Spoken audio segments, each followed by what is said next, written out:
ये जो हीमोफीलिया है या फिर कलर ब्लाइंडनेस है, पहले आप इस बात को याद रखिए। मैंने क्या बोला है, हीमोफीलिया एग्जैक्टली कॉपी है किसके, कलर ब्लाइंडनेस के। पहली चीज, ये सिम्टम में अलग नहीं है, मतलब ये सिम्टम में टोटली डिफरेंट होगा। पैटर्न जो है ये पैटर्न सेम फॉलो करता है, ये बात मेरा यहाँ पे बोलने का मतलब है। यहाँ पे जब आपकी ये पैटर्न की बात आती है, थोड़ा सा इसको देखिए, इस केस को यहाँ पे देखना और एनालाइज करना स्टार्ट कीजिए। इसको क्या दिख रहा है यहाँ पे आपको, एक्स जो है ये एच को कैरी कर रहा है, एच है तो इसका मतलब हीमोफीलिया हम लोग यहाँ पे रिप्रेजेंट कर रहे हैं, ठीक है। यस अगर हम लोग यहाँ पे सी लिखते, दैट मीन्स कि हम कलर ब्लाइंडनेस को रिप्रेजेंट कर रहे हैं। जीन है तो जीन का कुछ ना कुछ तो रिप्रेजेंटेशन हम लोग लिखेंगे समझाने के लिए कि हम क्या समझ रहे हैं या फिर हम किससे रिप्रेजेंट कर रहे हैं, क्या बताना चाहते हैं, बहुत सारी चीजें हैं इसके लिए, ठीक। यस तो यहाँ पे हम लोगों ने क्या करा है, एच बिठाया है, ठीक है।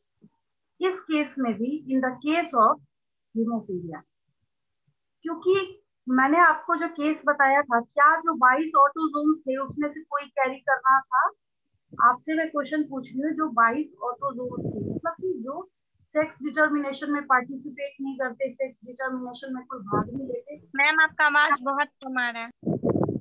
आवाज कम आ रही है, दूसरे डिवाइस में कनेक्ट करना होगा।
अब जा रही है आवाज? Yes ma'am.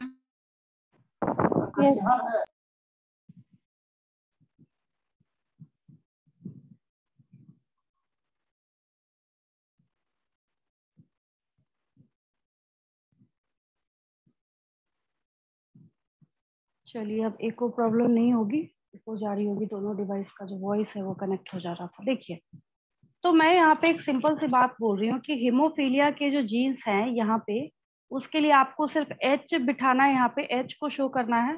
और अगर कलर ब्लाइंडनेस का जीन्स आपको शो करना है तो उसके लिए हम लोग क्या कर रहे थे, सी को डिनोट करने का काम कर रहे थे, ठीक है। एक बार शायद इसको फिर से रीओपन करना होगा, ये हैंग हो रहा है, कट भी तो नहीं हो रहा है यहाँ से,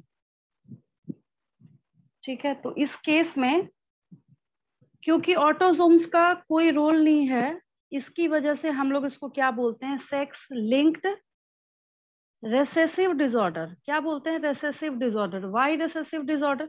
इसलिए रेसेसिव डिसऑर्डर बोलते हैं क्योंकि यहाँ पे इस केस में और इस कंडीशन में हम लोग सिर्फ ऐसे केसेस देखते हैं कि अगर एक, यहाँ पे जैसे एक एक्स के ऊपर ये एच बैठा, ठीक है, तो अगर एक एक्स के ऊपर ये एच बैठ रहा है तो ये दूसरा वाला एक्स दबा तो देगा इसको, ये फीमेल कैरियर हो जाएगी। लेकिन हाँ, मेल बेचारे का यहाँ पे क्या है, बैड लक है, ये बिल्कुल भी वहां पे अपने आप को सपोर्ट नहीं करेगा, क्योंकि इसका जो दूसरा केस है वो क्या है, बिल्कुल टोटली डिफरेंट है। Y chromosome is totally different from X chromosome. Y chromosome का कोई भी कनेक्शन किसके साथ नहीं है, एक्स क्रोमोसोम के साथ नहीं है, ठीक है। जिसकी वजह से वो वाई क्रोमोसोम कोई भी सपोर्ट नहीं करेगा एक्स को, ताकि वो अपने आप को रिप्रेजेंट ना करे, ठीक है। दोबारा मैं देखती हूँ रीओपन करके, पता नहीं अभी पिछले वाले बैच में तो ठीक चल रहा था, अभी 12th के बच्चों ने पढ़ाई करी थी, पता नहीं आप ही लोगों के टाइम में क्या एरर हो जाता है इधर।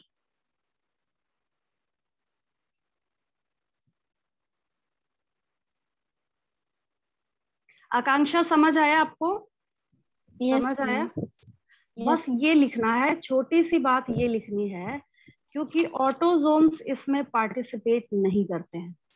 Only sex chromosomes are linked with this disorder. Sex chromosome जो है वही डिसाइड करेंगे इसको रिप्रेजेंट करना है कि नहीं करना है, कितना रिप्रेजेंट करना है, जिसकी वजह से हम लोग इसको क्या बोलते हैं, sex linked disorder. Why recessive? Recessive हम लोग इसलिए बोलते हैं क्योंकि अगर एक पे बैठा है, फीमेल के केस में सिमिलर टाइप ऑफ क्रोमोसोम किसके पास है, फीमेल के पास है, तो अगर एक पे बैठा है तो वो उसको शायद ये फाइल ज्यादा हैवी हो गया होगा, इस वजह से भी पिछली क्लास से दिक्कत कर रहा है। नया ही मैं स्टार्ट कर दूंगी, पीछे उसके ऐड कर दूंगी। एक बार और कोशिश करती हूँ, नहीं तो कोई दिक्कत नहीं है। चलिए इस बार तो आ ही जाएगा।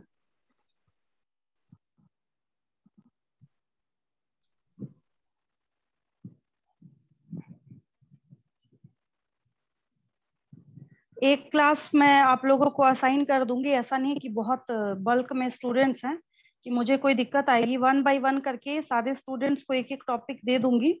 और एक, क्योंकि बहुत लेंथी चैप्टर है ये, आपको भी पता है, अगर एक बच्चे को 10 टॉपिक भी दूं तब भी ये चैप्टर कम पड़ेगा। तो वो हम लोग करेंगे डिसाइड उसके लिए, ठीक है। अभी मैं फिलहाल फटाफट ये सही हो जाए तो थोड़े स्पीड के साथ में हीमोफीलिया को क्लियर करती हूँ, ठीक है। मैम वो एक एक टॉपिक मतलब क्या करना है? देखिए मैं बताती हूँ। जैसे मान लीजिए कि आकांक्षा है, ठीक है, मैंने उसको बोला कि तुमको कलर ब्लाइंडनेस एक्सप्लेन करना है। मैं जैसी क्लास स्टार्ट करूंगी मेरे एक्सप्लेनेशन के पहले वो कलर ब्लाइंडनेस सुनाएगी सबको। बात समझ आ रही है? उसको जैसे समझाना है वो समझाई। फिर नेक्स्ट डे स्टार्ट हुआ तो मान लीजिए मैंने बोला अरुणिमा का टर्न है, ठीक है, तो अरुणिमा सबको सपोज कीजिए कि हीमोफीलिया हो गया, डाई हाइब्रिड क्रॉस समझाना स्टार्ट करेंगी।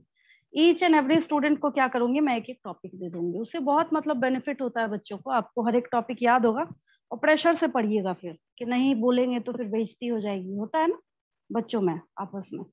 तो हीमोफीलिया इसको हम लोग एक्सप्लेन करना स्टार्ट कर रहे हैं। इसमें बहुत दिमाग खराब कर दिया लैपटॉप ने। चलिए फटाफट देखते जाइए, बिल्कुल कॉपी है, सिम्टम्स अलग होंगे। पहले मैंने बोल दिया pattern, representation pattern is similar, बिल्कुल सिमिलर है, इसमें कोई दिक्कत नहीं है, ठीक है। सबसे पहले वही चीज मैं लिखूंगी जो मैं आज तक और अभी तक लिखती आई हूँ। क्या? First point is haemophilia is a sex linked recessive disorder. क्या है ये? हीमोफीलिया इज अ, तो वही चीज यहाँ पे आप लोग मेंशन कर लीजिए। हीमोफीलिया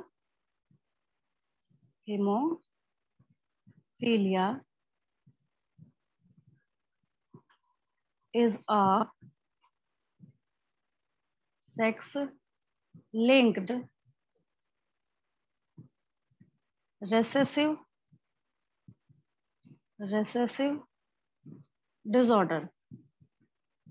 दोनों ही कीवर्ड है। मैंने आपको नीट का क्वेश्चन दिखाया था ना, कैसे वहां पे कंफ्यूज किया हुआ था कि क्या है ये, सेक्स लिंक्ड रेसेसिव डिसऑर्डर है, सेक्स लिंक्ड ऑटोसोमल डिसऑर्डर है। इसका ये मतलब है कि एक सेल के अंदर आपको जो ऐसे 23 पेयर्स ऑफ क्रोमोसोम दिख रहे हैं, काउंट नहीं कर रही मैं, समझाने के लिए बता रही हूँ, उसमें जो ये 23वां पेयर जो है, 23rd पेयर किसका होता है, सेक्स क्रोमोसोम का होता है। पता है सबको 23rd पेयर किसका होता है, सेक्स क्रोमोसोम का। यस।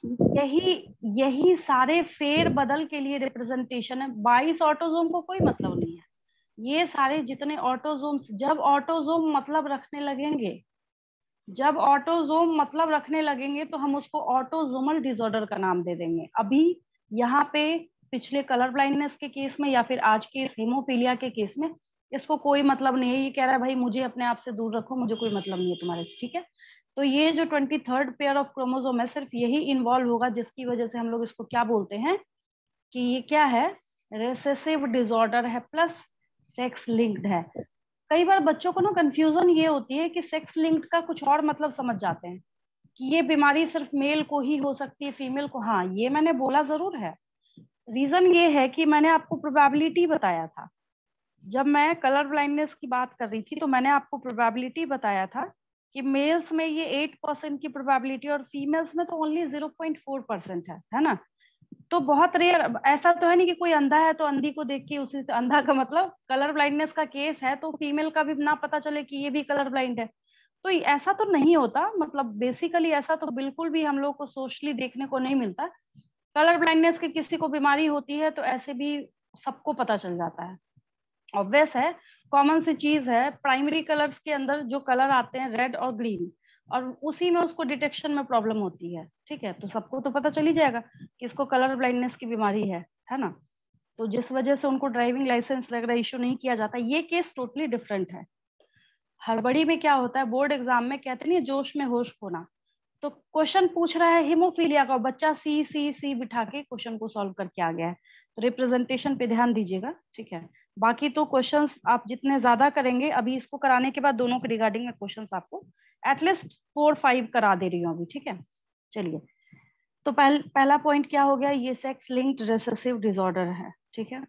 क्या करता है ये, सेम उसी तरीके से ये ट्रांसमिशन का काम करता है। क्या मतलब है इसका, तो दिस disorder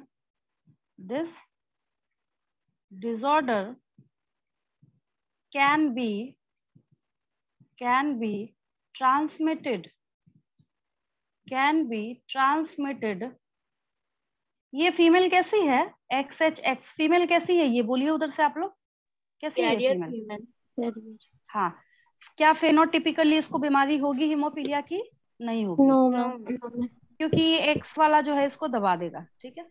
तो this disorder can be transmitted, इसके लिए मैं एक लाइन लिख रही हूँ कि ये जो डिसऑर्डर है इसको ट्रांसमिट किया जा सकता है, कैसे, transmitted by a carrier female,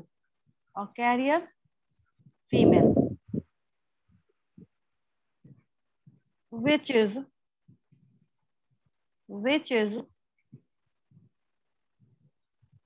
फेनोटिपिकली normal. बहुत अच्छा पॉइंट है ये, जो क्या है, जो फीमेल क्या है, उसको देख के उसके फैमिली में या फिर जब तक उसके क्रोमोसोमल एनालिसिस को ना देखा जाए कोई पकड़ ही नहीं सकता, विच इज फेनोटिपिकली नॉर्मल, उसको हम लोग नॉर्मल काउंट करेंगे। अब जैसे कोई फीमेल है, वो अपने जीन में सपोज कीजिए कलर ब्लाइंडनेस का जीन कैरी कर रही है, हम लोग को क्या पता कि उसके जीन में कलर ब्लाइंडनेस का जीन है ना। तो ये सारी चीजें जो है ये थोड़ा क्रिटिकल हो जाती है। सबसे तो डेंजरस केस कब आएगा, जब मैं आपको थैलेसीमिया पढ़ाना स्टार्ट करूंगी, है ना। थैलेसीमिया जो है उसमें तो उस बच्चे को जीते जी नर्क देखना पड़ता है, वो हेल वाली कंडीशन हो जाती है ना। उसको जब तक वो जिंदा है ब्लड ट्रांसफ्यूजन पे जीना पड़ता है, जबकि बच्चे की कोई गलती नहीं है। ऐसे ऐसे भी जेनेटिक डिसऑर्डर हम लोग को देखने को मिलेंगे, है ना। सब इंटरेस्टिंग है इसमें से। अच्छा हाँ, एक बात, अभी अभी जब ये सारी एक्सप्लेनेशन आपने सुनी तो आपके दिमाग में एक क्वेश्चन अराइज हो रहा होगा। क्वेश्चन क्या है, क्या होता है इसमें, जैसे कोई पूछ रहा है कि कोरोना के केस में क्या होता है, तो आप बोलेंगे भाई ठीक है, अब तो बेचारा तो सिम्टम ही बदल रहा है रोज रोज, है ना। कोई बोलता है कि ठीक है, अगर सर्दी खांसी बुखार है शुरुआती जो है तो ठीक है उसको कोरोना है। फिर आया नहीं भाई आपका ना, अगर टेस्ट और स्मेल सब खत्म हो जाए, हाँ एक चीज है ये, अब बिल्कुल भी इस चीज को हर जगह से हटा देना चाहिए। इस चीज को टोटली हर जगह से हटा देना चाहिए कि उस पेशेंट को सर्दी खांसी होगी, ये बिल्कुल गलत है। मैं बोल रही हूँ बहुत सारे, मतलब most of the Covid patients ऐसे हैं जिनको सर्दी खांसी हुई नहीं, ना कभी एक बार भी उन्होंने खांसा, ना कभी उनको कोल्ड हुआ, but they are corona positive, है ना। तो बहुत सारी चीजें हैं, आगे जाके जब इसको बहुत फाइन तरीके से जब पूरा कंक्लूजन निकल जाएगा तो इसको किताबों में डाला जाएगा। जैसे जैसे जैसे नए नए डिसऑर्डर्स आते गए सिलेबस में डाला गया। पहले डेंगू नहीं पूछा जाता था, अब के बोर्ड एग्जाम्स में बाद के पेपर्स देखिएगा 2-3-4 साल से डेंगू पूछा जाता है ना। यस। तो उसी तरीके से ये भी आएगा कि इसमें क्या होता है इसके केस में। जैसे ये पेशेंट है, ठीक है, मान लीजिए इसको यहाँ पे इस पोर्शन पे माइनर कट हुआ, इसको क्या हुआ, माइनर कट हुआ। माइनर कट होने के बाद क्या होगा ना, इसको हैवी ब्लीडिंग होगी यहाँ से, इसको क्या होगी यहाँ से, हैवी ब्लीडिंग होगी, ठीक है। तो आप बोलेंगे ब्लीडिंग होगी तो होगी, वो तो हमारे भी कहीं कट होगा तो निकलेगी, ब्लीडिंग होगी, ब्लड निकलेगा वहां से। बट इस बेचारे को दिक्कत ये है कि प्रोटीन्स जो है, जो आपने फाइब्रिनोजेन फाइब्रिन सब कुछ पढ़ा था 11th में, मैंने आपको थोरली पढ़ाया था, अभी ज्यादा टाइम हम लोग वेस्ट नहीं करेंगे। तो ये जो आपको एक स्टेटमेंट इसमें बोला जाता है, कैस्केड ऑफ प्रोटीन्स, क्या बोला जाता है, क्योंकि बच्चे मेरे से पूछते हैं मैडम इसका मतलब बता दीजिए, तो मैं पहले ही लिख देती हूँ यहाँ पे। ये भी ना एकदम इसने कसम खा लिया है कि ये बीच बीच में इंटरप्ट करता रहेगा, पता नहीं इसको क्या हो जाता है। तो एक क्या आपको वर्ड सुनने को मिलता है, कैस्केड ऑफ प्रोटीन। ठीक है, कैस्केड का मतलब होता है कि चेन, कैस्केड ऑफ प्रोटीन्स। अब कैसे आपने उसमें रोल देखा था, थ्रोम्बोकाइनेज भी था, थ्रोम्बिन भी था, प्रोथ्रोम्बिन भी था। कोई एंजाइम का भी नेचर कैसा होता है, प्रोटीनेशियस होता है, याद रखिएगा। होता है नहीं होता है? Yes ma'am. अगर मैं आपसे क्वेश्चन पूछूं कि what is the nature of enzyme, तो उसका नेचर प्रोटीनेशियस होता है। बायोलॉजिकली प्रेजेंट आज तक के जितने एंजाइम्स ऑल आर प्रोटीन्स। तो लिखा रहता है कैस्केड ऑफ प्रोटीन्स। अब ये फिर से क्यों आपका दिमाग खराब करे, इसको तो पता है कि बच्चे ने 11th में पढ़ा हुआ है। अब आपको पता है उसमें सब कुछ का रोल था। थ्रोम्बोकाइनेज था तो प्रोथ्रोम्बिन को थ्रोम्बिन में बदल रहा था, फिर थ्रोम्बिन आया, उसने फाइब्रिनोजन को फाइब्रिन में बदला, फिर फाइब्रिन आया। फाइब्रिन ने क्या किया, इस यहाँ पे ब्लड क्लॉटिंग करी, तो इस बेचारे की जो ब्लीडिंग है वो बंद हो गई। लेकिन हीमोफीलिया की बीमारी में ये जो कैस्केड ऑफ प्रोटीन्स है, मतलब ये चेन टाइप का जो रिएक्शन आपने देखा था, ये कैस्केड ऑफ प्रोटीन्स जो है, ये कहानी खत्म होती है। ठीक है, ये बिल्कुल ओवर होगा। तो ये कैस्केड ऑफ प्रोटीन्स का जो इन्वॉल्वमेंट है यहाँ पे ब्लड क्लॉटिंग में, ये टोटली खत्म होता है। तो ये जेनेटिक डिसऑर्डर है। ये क्या है, जो जीन रिस्पॉन्सिबल था सबके एक्सप्रेशन के लिए वो डिस्टर्ब है, और जिसकी वजह से यहाँ पे क्या होता है, ये पेशेंट अफेक्टेड होता है। ठीक है, एक बार मैं एक छोटी सी स्टोरी बताती हूँ। एक डेंटिस्ट के पास गई थी। ठीक है, डॉक्टर ने क्या करा, मेरे आंखों के सामने की बात है, आपको समझने के लिए बता रही हूँ मैं। उसने ना उस पेशेंट का दांत उखाड़ा। ठीक है, पता नहीं मतलब उसने नोटिस नहीं किया था या फिर होगा उसके पास, उसने लापरवाही बरती, जो भी हुआ। उसके बाद क्या हुआ, उसकी ब्लीडिंग बंद ही नहीं, मतलब इतनी ब्लीडिंग कि उसका पूरा मुंह भर जा रहा था। ठीक है, फिर डॉक्टर ने उसको डांट लगाई। फिर वो आके एकदम मतलब उस पे होता नहीं जैसे ताबड़तोड़ वो चिल्लाने लगा, बोला कि आप आपने पता नहीं किया था, आपको जरूर हीमोफीलिया होगा। क्या बोला, अब डॉक्टर भी तो वहां पे टेंशन में आ जाएगा ना, भाई हीमोफीलिया कोई नॉर्मल चीज तो है नहीं, जहाँ पे जेनोटिपिकली वो पेशेंट है, जहाँ पे जीन लेवल पे उसको कोई बीमारी है। तो मतलब ये लगा लीजिए कि उस टाइम उस क्लिनिक का सारा काम छोड़ छाड़ के, जितने भी जो भी नर्स होती हैं या फिर जो डॉक्टर होते हैं या फिर जो भी उसके कलीग्स वगैरह कुछ एक्स्ट्रा काम कर रहे होते हैं, ठीक है, तो सब मिल के लग गए उस पेशेंट को किसी तरीके से ब्लड बंद हो, मतलब वो परेशान परेशान हो गए। क्या रीजन क्या है, ये हीमोफीलिया है। क्या है ये, हीमोफीलिया है। कट के बाद अगर वो बहुत एज तक सरवाइव कर रहा है तो बहुत बड़ी बात है। और सबसे अच्छी बात क्या है पता है, कि ये हीमोफीलिया वाला जो डिसऑर्डर है, कलर ब्लाइंडनेस के केस जैसा, यहाँ पे एक फीमेल के पास अगर नॉर्मल क्रोमोसोम है तो ये इसको दबा देगी, लेकिन ये आगे के जनरेशन के लिए तो खतरनाक है या नहीं है, ये है ना फीमेल। ये फीमेल जो है, कोई नॉर्मल मेल है, कोई क्या है, नॉर्मल मेल है, और इसकी मैरिज हो गई इसके साथ। सबको समझ आ रहा है, ये जो फीमेल है, हाँ ये जो फीमेल है ये कैरियर है। ये बेचारी को खुद ही नहीं पता जन्म से कि ये क्या है, कैरियर है। ठीक है, तो ये जो है इसकी मैरिज हो गई नॉर्मल मेल के साथ। तो क्या हुआ रिजल्ट, रिजल्ट क्या हुआ, इसके एक बच्चे का बैड लक हो गया, इसको हीमोफीलिया हो गया। क्या हो गया इसको, हीमोफीलिया हो गया इसको, है ना। तो यहाँ पे ये बहुत डेंजरस केस हो जाता है एक तरीके से। अब हम इसको गुड लक बोले या बैड लक बोले, ये 50-50 वाला केस हो गया कि कोई फीमेल है अपने पास ये हीमोफीलिया का जीन कैरी कर रही है। ठीक है, तो ये कैरियर है, मेल को तो पता नहीं। तो यहाँ पे ये जो हिस्ट्री है, ये हिस्ट्री आपको क्वीन विक्टोरिया का नाम सुना है आप लोगों ने, यस मैम। है ना। वो कोई बोले ना कि भाई ऐसा है, मैं इतनी महारानी हूँ, मैं क्वीन विक्टोरिया के खानदान को बिलोंग करती हूँ, कोई इसके डिसेंडेंट्स में मैरिज नहीं करता। जिसको थोड़ी सी नॉलेज हो कि व्हाट इज हीमोफीलिया, कोई भी बोलेगा भाई हम ना आगे के जनरेशंस को खतरे में नहीं डालना चाहते, है ना। तो यहाँ पे अब ऑब्वियस है, क्या आप जीन में से फेंक के काट के निकाल दीजिएगा क्या इसको।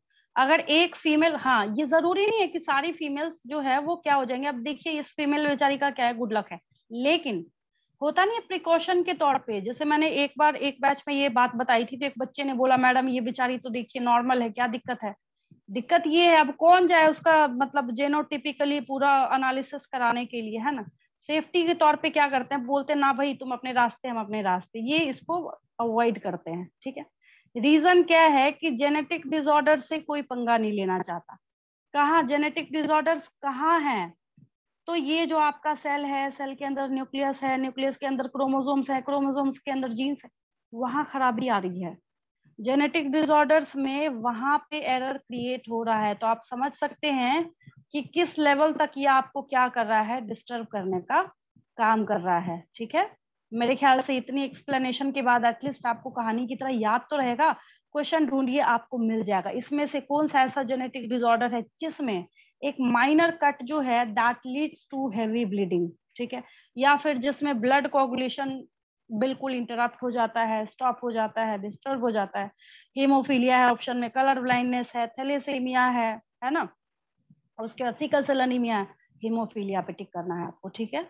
क्या है ये? It is a group of hereditary genetic disorders that impair the body's ability to control blood clotting और कोगुलेशन।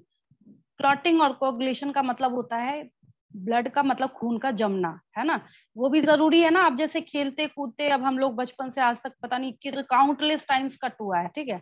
चलिए ब्लड यहाँ से निकल रहा है, निकल रहा है, निकल, कुछ टाइम बाद स्टॉप भी तो होता है ना। लेकिन ये बेचारा स्टॉप ही ना हो। आपने मूवीज के बहुत सारे सीन्स देखे होंगे, डॉक्टर क्या बोलता है, कहता है आपने इसको लाने में देर कर दी, इसका इतना ब्लड बह चुका है कि इसकी डेथ हो गई। बात समझ रहे हैं? कई बार हॉस्पिटल ले गए दिखाने का, मूवी में कुछ भी बना के दिखाते हैं, बट इतनी नॉलेज तो आपको देता है कि ब्लड जो है ये essential part of your body है, जो कि एक प्राइमरी कैरियर है हर चीजों को एक जगह से दूसरी जगह ट्रांसपोर्टेशन के साथ साथ इसका बहुत सारा काम है। 11th में सारी फिजियोलॉजी आपने देखी। आपका डाइजेशन नहीं हो सकता ब्लड के बिना, आपका ब्लड सर्कुलेशन नहीं हो सकता, आपका हार्ट काम नहीं कर सकता ब्लड के बिना। मतलब सब कुछ क्या है, ब्लड पे डिपेंड करता है, ठीक है। Which is use to stop bleeding when a blood vessel is broken. So if you have hemophilia, you may bleed for a longer time than others after an injury. काफी ये dangerous case होता है ना, haemophilia का जो case है। तो symptom तो आपने सीख लिया, ठीक है। तो एक मैंने इस केस को दिखाते हुए मैंने यहाँ पे एक पॉइंट लिखा, ये आप भी लिख सकते हैं, ऐसा नहीं कि मैंने कुछ रखने वाली बात यहाँ पे लिख दी है। This disorder can be transmitted by a carrier female. जो फीमेल यहाँ पे, ये फीमेल क्या है, कैरियर है, तो ये कर तो रही है ट्रांसमिट, है ना। बाहर से देखने में बिल्कुल नॉर्मल है, बिल्कुल हम जैसे हम लोगों की तरह ये सब फीमेल क्या है, ये नॉर्मल है। बट बाद में इसका एक्सप्रेशन कहाँ होता है, नेक्स्ट जनरेशन में, इसके ऑफस्प्रिंग में इसका एक्सप्रेशन होना स्टार्ट होता है। ये प्रोबेबिलिटी है 25-25-25-25% की, ठीक है। 25% इसके बच्चों में प्रोबेबिलिटी है कि वो कैसी हो सकती है, अगर फीमेल हुई तो वो कैरियर हो सकती है। 25% प्रोबेबिलिटी है कि नॉर्मल फीमेल हो सकती है। 25% प्रोबेबिलिटी है कि हीमोफिलिक मेल हो सकता है। 25% प्रोबेबिलिटी है कि, तो भाई 75, यहाँ पे 50% टोटल को खतरा है, 50% नॉर्मल है, तो 50-50 टोटल का यहाँ पे रेशियो आता है, ठीक है। इसमें भी इस तरीके से कुछ क्वेश्चंस और पूछे जाते हैं जो हम लोग देखेंगे आगे जाके। 2-3 तो अभी मैं दे दूंगी, 1-2 लाइन और लिख दूं उसके बाद, है ना। चलिए अगला पॉइंट लिखिए। अब यहाँ पे क्या है, इन this disease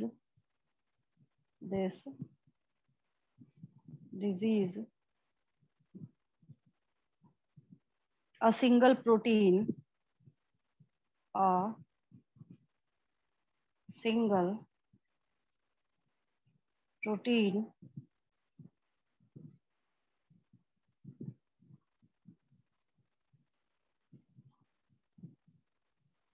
ये सिंगल प्रोटीन क्या करता है, that is a part of, किसको इशारा कर रहा है पता है, ये फाइब्रिन को इशारा कर रहा है। That is a part of cascade of proteins, मतलब चेन रिएक्शन जहाँ पे होता है ना, केमिस्ट्री वगैरह में भी कई भी जगह पे आपने सुना होगा cascade reaction, cascade of proteins, ऐसे ऐसे कैस्केड ऑफ प्रोटीन्स। क्यों इसको कैस्केड ऑफ प्रोटीन्स बोला जाता है, थोड़ा सा मैं समझा देती हूँ आपको। इन्वॉल्व इन, मैम हाँ यहाँ पे क्या बोले थे, सिंगल प्रोटीन? ये फाइब्रिन को बोला जा रहा है। यस। फाइब्रिन प्रोटीन जो था ना उसको बोला जा रहा है। क्यों बोल रहे हैं ये बताती हूँ मैं आपको।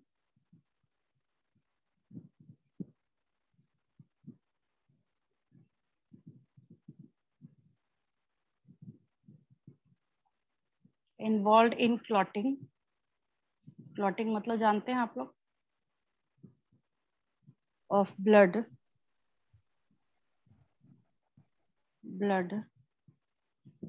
Is affected. मतलब ब्लड क्लॉटिंग में दिक्कत आती है। ब्लड क्लॉटिंग में क्या आती है, यहाँ पे दिक्कत आती है ना। बाकी बहुत ज्यादा मैं डिटेलिंग नहीं लिख रही, इसका रिप्रेजेंटेशन आप लोगों ने सीखा हुआ है। जो केस हमने क्या देखा था, कलर ब्लाइंडनेस का, ठीक है। एक बस इम्पोर्टेंट पॉइंट लिख लीजिए, ये है इम्पोर्टेंट पॉइंट की क्यों क्वीन विक्टोरिया वाला लिख लीजिए point. The family of queen, family pedigree कर लीजिए, मतलब पूरा जो उसका चेन है फैमिली का, द फैमिली पेडिग्री ऑफ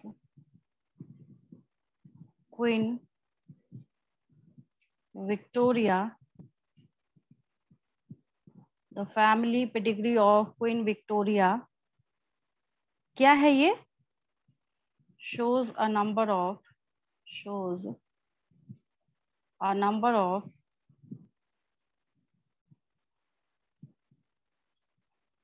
क्या शो करती है ये, hemophilic descendants, number of hemophilic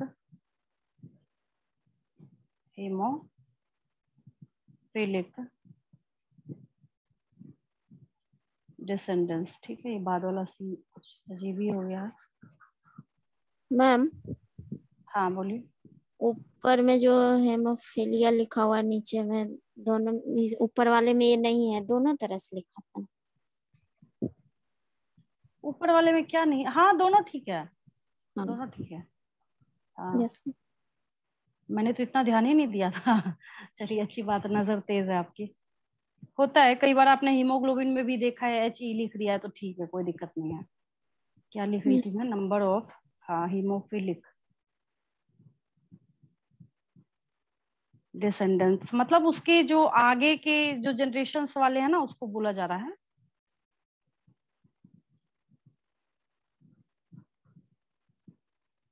descendants, ठीक है। Because she was the carrier of, मतलब ऐसी फीमेल थी वो, she was the carrier of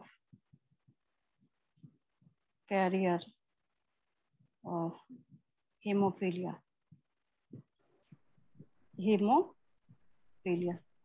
ma'am ये चेन कभी रुकता नहीं, मतलब अगर एक को है फैमिली में तो फिर उसके आगे वो चलता ही चला जाएगा। बिल्कुल बिल्कुल ऐसे चलता है, देखिए ना बताती हूँ मैं, तभी अवॉइड करते हैं इसको, इसलिए इसको अवॉइड किया जाता है। देखिए ऐसे देखते हैं अरुणिमा, ठीक है, ऐसे मेल है नॉर्मल, फीमेल क्या है यहाँ पे ऐसे नहीं, हाफ, चलिए हाफ मान लीजिए, इधर से हाफ कर दिया मैंने, कैरियर है, ठीक है। कैरियर है तो इसका बनाइए, मेल क्या है, नॉर्मल है, ठीक है। फीमेल क्या है यहाँ पे, कैरियर है, XHX, कहीं भी लिखिए, ऊपर लिखिए नीचे लिखिए, एक ही बात है। XHX जो था पिछले पेज पे बना हुआ केस, XXY नॉर्मल हो गया, ठीक है। इसको चेक तो नहीं किया जा रहा ना, बात समझ रहे हैं, कैसे ये कैरियर हो रही है, कैसे ये चलती चली जा रही है पीढ़ी दर पीढ़ी, इसको कोई ऐसा तो है नहीं कि चेक कर रहा है, ये नॉर्मल फीमेल है, ठीक है। अब जैसे हम ही लोग के मान लीजिए सोसाइटी में कोई फीमेल है, ठीक है, मैरिज के बाद पता चला उसका कोई एक बेबी ऐसा है, एक चाइल्ड ऐसा है जिसको हीमोफीलिया की बीमारी हो गई, ठीक है। मेल को अगर होता तो मेल का तो पता चल जाता है इसका। कई बार तो ऐसा होता है कि अब मान लीजिए इसके मेल के पेरेंट्स हैं, उन्होंने बताया ही नहीं, गर्ल साइड को, ठीक है। तो होता है, तो ये पीढ़ी दर पीढ़ी ये बेचारी निकाल तो नहीं सकती ना अपने जीन से, समझ रहे हैं। तो अब क्या हुआ, हाँ, तो ये वाली फीमेल है, तो फिर ये मैरिज करेगी, मान लीजिए नॉर्मली मेल से कर रही है, बट ये यहाँ पे क्या कर रही है, डिस्ट्रीब्यूशन तो कर रही है ना इसका, है ना। 50-50% की मान लीजिए प्रोबेबिलिटी है, तो इतना गुड लक तो है नहीं कि हमेशा गारंटी लेके कोई बोल दे कि हाँ इसी के लिए यहाँ पे इसको, हाँ इसका एक तरीका है जो एमनियोसेंटेसिस मैंने आपको बताया था, तो डिटेल्ड अगर कोई एनालिसिस, बट कौन कराता है, सबको तो बस मेल फीमेल का पता करना होता है, ऐसे कोई एनालिसिस नहीं कराया इधर, कोई नहीं कराएगा, बोलेगा देखने के लिए कि हाँ भाई जेनेटिकली देख लिया जाए कि सब कुछ नॉर्मल है या फिर नहीं है, सबको तो मेल फीमेल से मतलब है यहाँ पे, है ना। तो ये चीज है जिसकी वजह से क्या हो जाता है, generation after generation after generation after इसका क्या होता है, एक्सप्रेशन जो है वो चलता रहता है ना। ये चीजें आती है यहाँ पे। चलिए क्वेश्चन लिखूं अब मैं, क्वेश्चन लिखूं, आप लोग हाँ फटाफट सॉल्व कीजिए, थोड़ा इंटरेस्ट भी आएगा आपको। पहला क्वेश्चन लिखिए, ऐसे तो सारे ही क्वेश्चंस आप लोग सॉल्व कर लेंगे, कोई दिक्कत नहीं है। पहला क्वेश्चन लिखिए, represent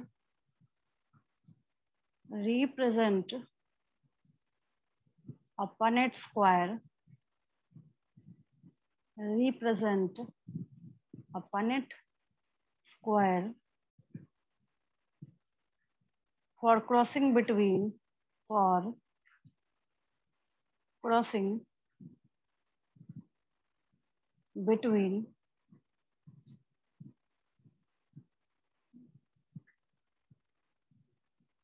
a normal male and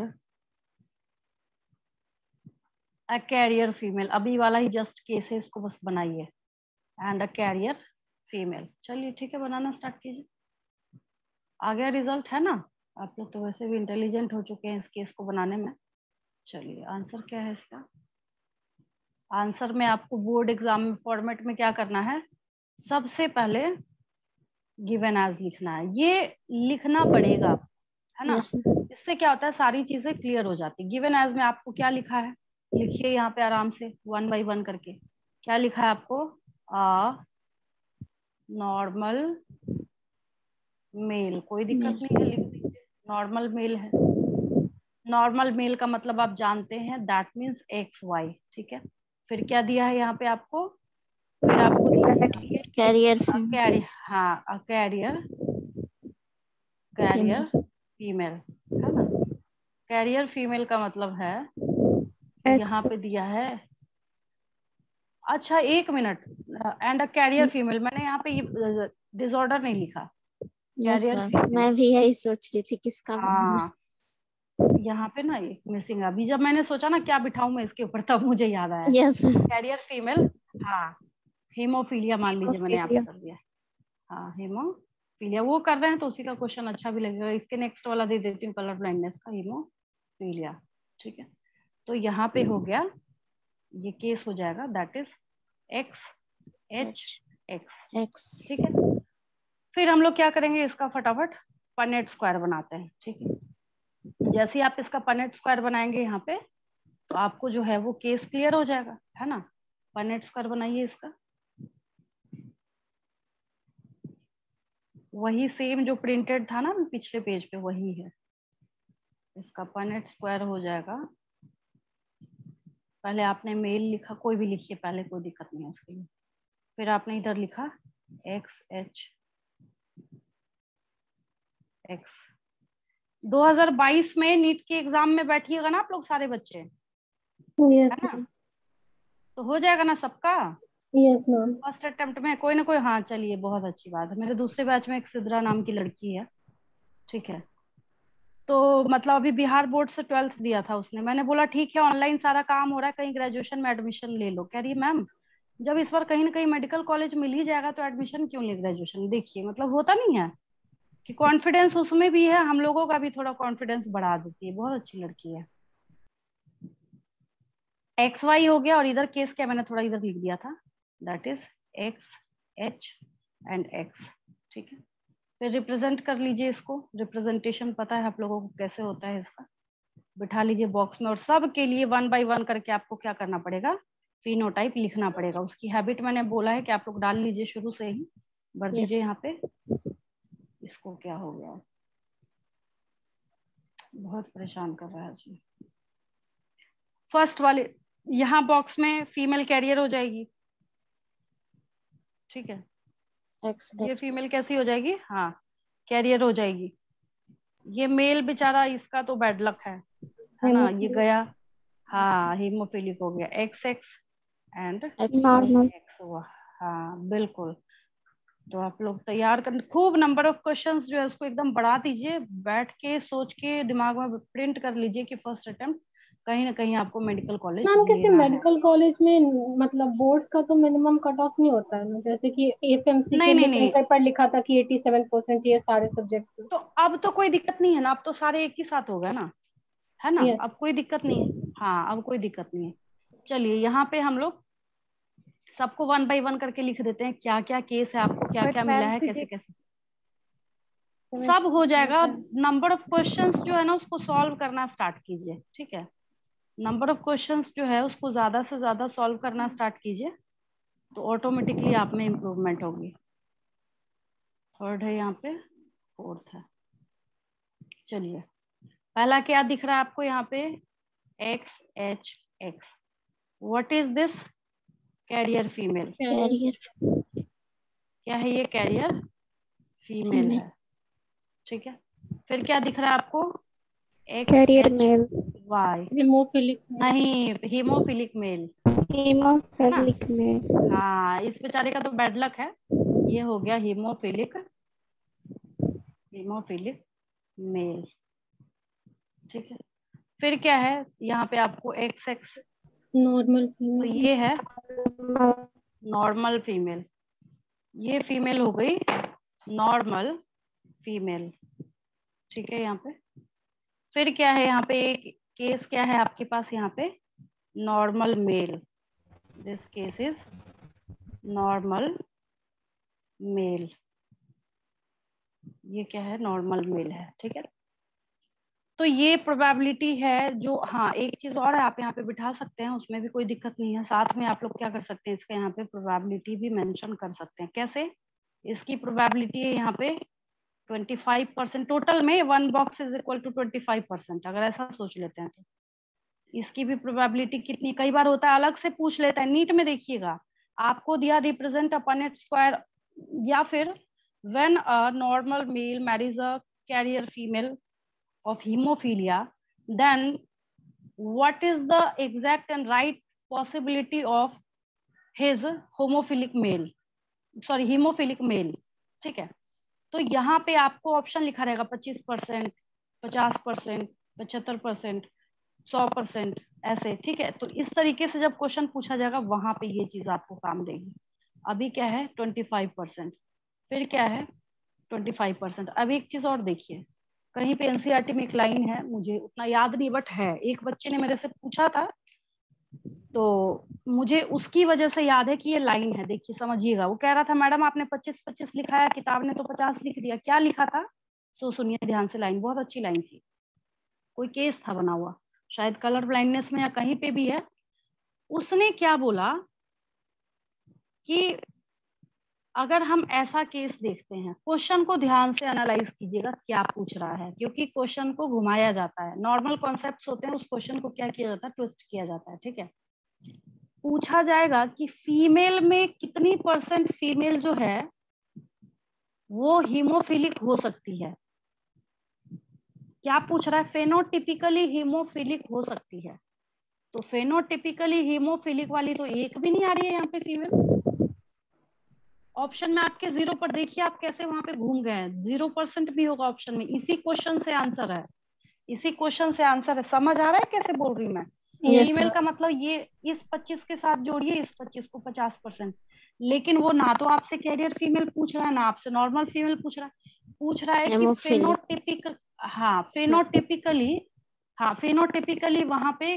तो ये जब ऐसे, और एक क्वेश्चन क्या पूछता है, इन द फीमेल के केस में कैरियर फीमेल के चांसेस कितने हैं, तो 50% हो जाएगा। जानते हैं कैसे, अभी मैंने बोला कि ये कैरियर फीमेल जो है, मान लीजिए ये एक्स, एच और एक्स है, ठीक है, इसकी प्रोबेबिलिटी है 25%, और यहाँ पे ये एक्स और एक्स है, इसकी प्रोबेबिलिटी कितनी है? 25%, ठीक है।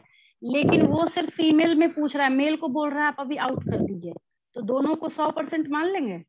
Yes, और दोनों को 100% मानिएगा तो ये कैरियर वाली जो है इसकी प्रोबेबिलिटी 50% हो जाएगी। ऐसे क्वेश्चन आपको देखने को मिलेंगे, ठीक है। आगे बढ़ू मैं, नेक्स्ट क्वेश्चन दो अब। yes. Yes ma'am. चलिए नेक्स्ट हम लोग यहाँ पे देखना स्टार्ट करते हैं। चलिए अगला क्वेश्चन लिखिए। अब कलर ब्लाइंडनेस का दे देती हूँ।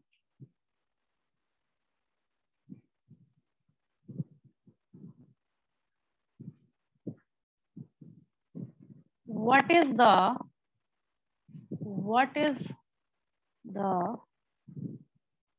probability of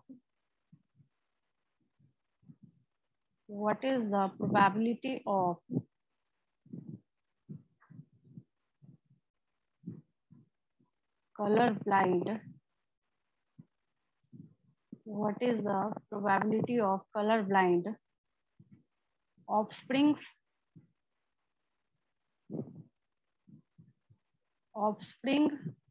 or offspring, color blind offspring of parents in which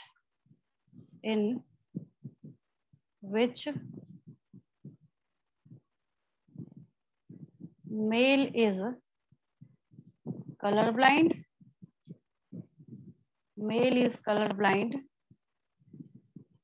and female is carrier of color blindness। बनाइए इसको, female is carrier of colour blindness. तो मैम एक जो मेल होगा और एक फीमेल होगा, दोनों कलर ब्लाइंड हो जाएंगे, और एक कैरियर होगी और एक नॉर्मल होगा। हाँ ठीक है, वेरी गुड।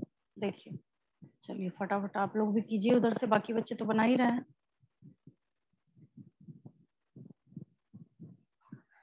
चलिए वीना समझ आ रहा है? कब इन हुए आपको? मैंने तो शुरू में बहुत देखा, 4 बार 5 बार आपका नाम ही नहीं शो हो रहा था। वीना समझ आ रहा है आपको? Yes ma'am, yes ma'am. हाँ चलिए ठीक है। आंसर में यहाँ पे लिखिए वही जैसे लिखते हैं फॉर्मेट बोर्ड एग्जाम्स की तरह। कितना अच्छा नीट का एग्जाम है बताइए, ना लिखना है ना किसी को हैंडराइटिंग दिखानी है, बस राइट ऑप्शन पे टिक करके आना है, बात खत्म है ना। ऐसा सोचिए तो इजी लगेगा आपको। मेल क्या दे रहा है? मेल कैसा है यहाँ पे? कलर ब्लाइंड है। मेल कैसा है? बट मैम फिजिक्स केमिस्ट्री नहीं वो भी होगा, उसका भी तरीका मैं बता दूंगी आपको। कलर ब्लाइंड, ठीक है। मेल क्या है यहाँ पे? कलर ब्लाइंड है। कलर ब्लाइंड का मतलब है, किसका केस दिया मैंने? हाँ कलर ब्लाइंडनेस है तो सी बिठाइए, XCY। बेचारा गया, इसका तो बैड लक है। फीमेल क्या है यहाँ पे? Carrier of colour. हाँ कैरियर ऑफ कलर ब्लाइंडनेस। छुपा रुस्तम बोलते हैं जिसको पता भी नहीं कि वो कैरियर है, बट क्या है? कैरियर है वो इस डिसऑर्डर के लिए, फीमेल कैरियर है। और कलर ब्लाइंडनेस का केस देख रहे हैं तो अब कलर ब्लाइंडनेस लिखने का कोई मतलब तो होता नहीं है। कैरियर का मतलब है XCX, ठीक है। पनेट स्क्वायर आपको पता ही है कैसे बनेगा इसका। Punnett square will be XCY XCX, ठीक है। देन क्या कीजिए आप लोग यहाँ पे इसको रिप्रेजेंट कीजिए, रिजल्ट विल बी XCXC, है ना, XCX और XCY एंड XY। क्वेश्चन क्या है? What is the probability of colour blind offsprings? अगर आपको एग्जाम में ऑप्शन ये चारों दिया गया है, 25%, 50%, 75%, 100%। अब बोलिए। 50%, 75%। देखिए कैसे क्वेश्चन जो है यहाँ पे ट्विस्ट हो गया। पूछ रहा है कलर ब्लाइंड ऑफस्प्रिंग, तो इसने तो मेल फीमेल बोला ही नहीं, तब आंसर हो जाएगा 75%। अगर मैं इस क्वेश्चन में कर दूं कि what is the probability of colour blind females, colour blind females बोल दूं, कलर ब्लाइंड फीमेल चाइल्ड वो बोल दूं, थर्ड ऐसे वाली तो कैरियर है ना, वो कलर ब्लाइंड तो सिर्फ कैरी कर रही है।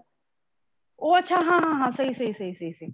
तो कलर ब्लाइंड यहाँ पे ऑफस्प्रिंग्स है, इसको नहीं काउंट करेंगे, तो 50% हो जाएगा। तो क्या हो जाएगा 50%, इसको नहीं 75% रहने दीजिए। देखिए अगर आपसे पूछा गया, मैं यहाँ पे क्वेश्चन चेंज कर देती हूँ, क्या what is the probability of colour blind males in their males, मतलब मेल में सिर्फ प्रोबेबिलिटी पूछ रहा है, मतलब आप सिर्फ यहाँ पे एक्स सी वाई को देखिए और एक्स वाई को देखिए, इन्हीं दोनों को मिला के 100, तो इसकी प्रोबेबिलिटी कितनी हो जाएगी 50%, तब भी आंसर क्या होगा यहाँ पे 50%। ठीक है कि पूरे बॉक्स में क्वेश्चन नंबर, फिर दूसरा सुनिए, दूसरा मैं चेंज कर रही हूँ, इस पूरे बॉक्स के अंदर कितनी प्रोबेबिलिटी है कि उनका नॉर्मल ऑफस्प्रिंग हो सकता है। अब क्या होगा इसमें 25%। हाँ वेरी गुड, अब 25% हो जाएगा। 21%। हाँ बेचारा यही है कि क्या है यहाँ पे, ये नॉर्मल है। ठीक है, तो इस तरीके से करके बहुत वेरिएशंस के साथ आपसे क्वेश्चन पूछे जा सकते हैं, बट उससे कोई फर्क नहीं पड़ना है, ज्यादा फर्क नहीं पड़ेगा आपको, आप उसको सॉल्व कर सकते हैं। ठीक है, चलिए इसका जो है जीनोटाइप में यहाँ पे लिखते हुए थोड़ा आगे बढ़ती हूँ। इसका जो भी है अपना कैटेगरीज क्या है, एक्स सी, सोचिए 0.4% में इसी का लक खराब हो गया, यही आ गई यहाँ पे, क्या है ये कलर ब्लाइंड फीमेल। ठीक है, यहाँ फिर क्या हो गया कलर ब्लाइंड, ऐसे तो फीमेल फीमेल एक साथ, मेल मेल एक साथ लिखा जाता है, एक्स सी वाई मतलब कलर ब्लाइंड मेल। ठीक है, फिर क्या है ये एक्स सी एक्स। ठीक है, ये क्या है कैरियर फीमेल है ये। ठीक है, फिर क्या है यहाँ पे एक्स एंड वाई, ये क्या है, ये एक का जो 25% का है, ये क्या है यहाँ पे गुड लक है, ये क्या हो गया नॉर्मल मेल हो गया, है ना। कोई भी मैच नहीं कर रहा है एक दूसरे जैसा, ऐसा तो नहीं कि एक्स सी मैंने 2 बार लिख दिया, नहीं, सब अपने आप में अलग अलग हैं, बिल्कुल यूनिक हैं। तो सेम उसी तरीके से सबकी जो प्रोबेबिलिटी है आप यहाँ पे बिठाएंगे 25%, 25%, 25% और कितने परसेंट बच्चे ऐसे होंगे जो अफेक्टेड होंगे, वही फर्स्ट वाला क्वेश्चन, जो अफेक्टेड होंगे या फिर जिनको डिसऑर्डर फेनोटिपिकली रिप्रेजेंट होगा 50%। एक और क्वेश्चन है कितने ऑफस्प्रिंग्स में, क्वेश्चन क्या पूछ रही हूँ मैं, कितने परसेंट या प्रोबेबिलिटी बताइए कितने बच्चों में कलर ब्लाइंडनेस के जीन होंगे। अब क्या हो जाएगा आंसर 75%। 75। हाँ हाँ, यही मुझे फर्स्ट टाइम लिखना था, जो मैंने वहां पे अफेक्टेड या कलर ब्लाइंड लिख दिया, मतलब कितने में कलर ब्लाइंडनेस का जीन होगा, तब 75% हो जाएगा, है ना। तो कैसे ध्यान दीजिएगा कैसे कैसे वहां पे प्रोबेबिलिटी चेंज होगी, और आपको कैसे कैसे वहां पे क्या करना है, उसका आंसर एक्सप्लेन करना है और लिखना है। ठीक है, इन पनेट स्क्वायर का सबसे बड़ा बेनिफिट क्या है कि इसको बनाने के बाद आपको कहीं पे कोई दिक्कत नहीं रहती और आप इसको इजीली सॉल्व कर सकते हैं। ठीक है, अब सिकल सेल अनीमिया का केस और फेनाइल कीटोन्यूरिया का केस आ रहा है। मैंने आपको सिकल सेल अनीमिया भी समझाया हुआ है और मैंने आपको फेनाइल कीटोन्यूरिया भी समझाया हुआ है, दोनों मैंने बहुत डिटेल में समझाया है। मैंने आपको बोला भी है कि जब जिस टाइम में आएगा तो उस टाइम मैं आपको बताऊंगी कि यहाँ पे ये है, एक फेनाइल कीटोन्यूरिया और एक सिकल सेल अनीमिया है। सिकल सेल अनीमिया को फटाफट रिवाइज करते हुए मैं आगे बढ़ती हूँ। ठीक है, थैलेसीमिया फिर बचेगा हम लोगों का, बहुत सारे और जो मैंने एग्जांपल्स में लिखाए थे ना, उनकी भी डिटेलिंग मैं करा दूंगी आपको, क्योंकि उनसे मैंने देखा है नीट में क्वेश्चन पूछा गया है, तो आप लोगों को भी मैं करा ही दूंगी। चलिए, सिकल सेल एनीमिया जो है उसको मैं निकाल लेती हूँ। ये देखिए, ये है सिकल सेल एनीमिया। ठीक है, फटाफट सुनते जाइए। सीकल सेल अनीमिया को जब हम लोग देखना स्टार्ट करते हैं, एक छोटी सी डिटेलिंग जो है वो मैंने नहीं करी थी आपके लिए। हाँ, यहाँ पे स्पेस है मेरे पास, मैं लिख दूंगी। सीकल सेल अनीमिया के केस में हम लोगों ने क्या देखा था कि यहाँ पे ये अगर डीएनए है, ये अगर क्या है, डीएनए है, हम अगर सिर्फ एक पॉइंट म्यूटेशन करते हैं, मतलब ए की बजाय सिर्फ हम यहाँ पे अगर टी मेंशन कर रहे हैं, तो अर्थ का अनर्थ हो गया। इसने अपने रिप्रेजेंटेशन को कैसे चेंज करा है, ए चेंज हुआ तो मतलब ए की बजाय टी आया, तो जहां पे ए की पेयरिंग टी से होनी चाहिए थी वो इसने ए से कर लिया, और इसकी वजह से आरएनए भी बदल गया। यहाँ पे आरएनए की सीक्वेंस बदलने की वजह से यहाँ पे क्या होता है, ये मैंने आपको सेंट्रल डॉगमा बताया था क्लास 11th में। DNA forms RNA and RNA forms protein, तो प्रोटीन के एक्सप्रेशन में भी इसने क्या किया, यहाँ पे चेंज लाया है। ठीक है, क्या होता है यहाँ पे, ग्लूटामिक एसिड को हटा के वैलीन आ जाता है। क्या होता है यहाँ पे, ग्लूटामिक एसिड को हटा के यहाँ पे वैलीन जो है वो अपनी जगह ले लेता है यहाँ पे। ठीक है, ये रिप्लेसमेंट होता है। यहाँ पे मैंने इससे बहुत क्वेश्चंस पूछे आपसे, अमीनो एसिड का रिप्लेसमेंट भी पूछ लिया है, कौन से पोजीशन पे चेंज होता है ये भी पूछ लिया है। सारे क्वेश्चंस जो है इसके रिगार्डिंग मैंने आपसे ऑलरेडी पूछ रखे हैं, और मैंने पहले भी बोला था कि ये एक इम्पॉर्टेंट, बहुत क्वेश्चन इससे पूछे जाते हैं।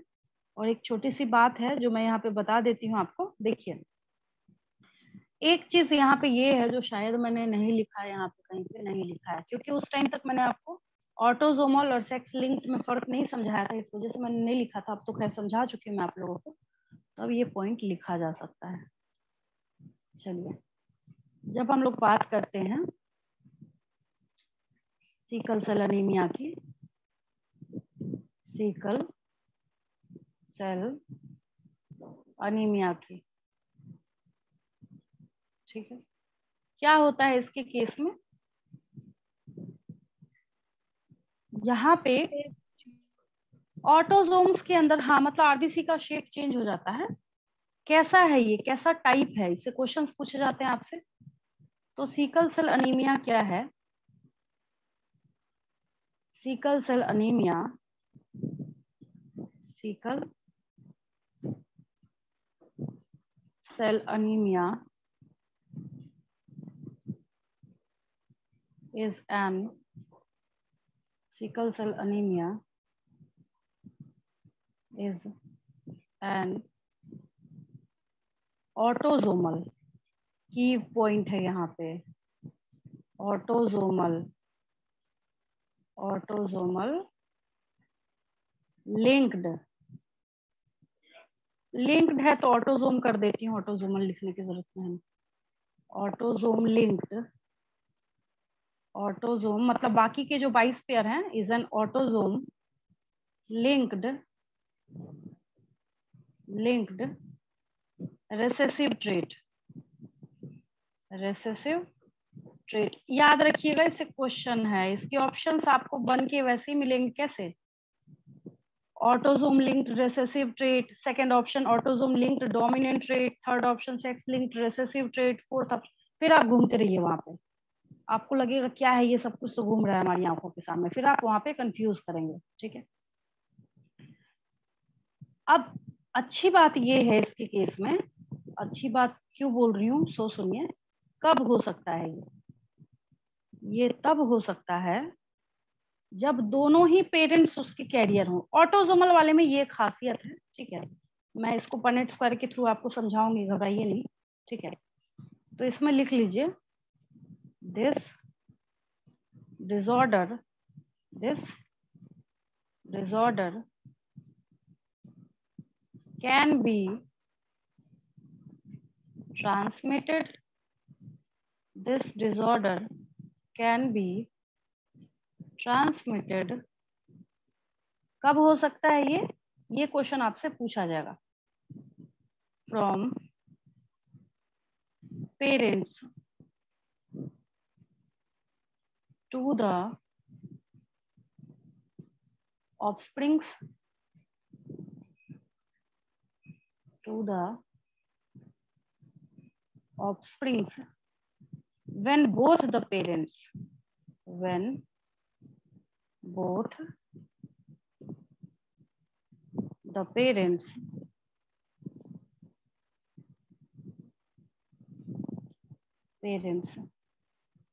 are carrier, दोनों कैरियर है, क्योंकि ऑटोसोमल है इसलिए एक के होने से काम नहीं चलेगा, दोनों ही जब हो यहाँ पे तब ये चीजें सॉल्व होती, मतलब तब ये डिसऑर्डर होता है ना।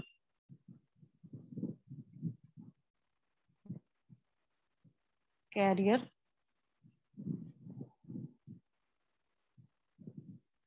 for the gene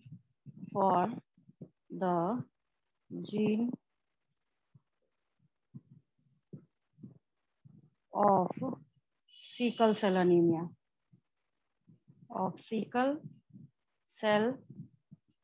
anemia, anaemia उस चीज को उस डिसऑर्डर के साथ जोड़ा जाता है जहां पे कुछ ना कुछ ब्लड डिफेक्टेड होता है हमेशा। जैसे थैलेसीमिया में भी आप सुनेंगे बोलेंगे अनीमिया हो जाता है। अभी अभी मैंने आपको हीमोफीलिया तो एनीमिक कंडीशन आ जाता है, सिकल सेल अनीमिया तो अनीमिया तो इसके नाम ही में जोड़ दिया है। ठीक है, क्यों लिखा जा रहा है धीरे धीरे आपको ऑटोमेटिकली समझ आ जाएगा। इसको हम लोग क्या बोल सकते हैं, और ये heterozygous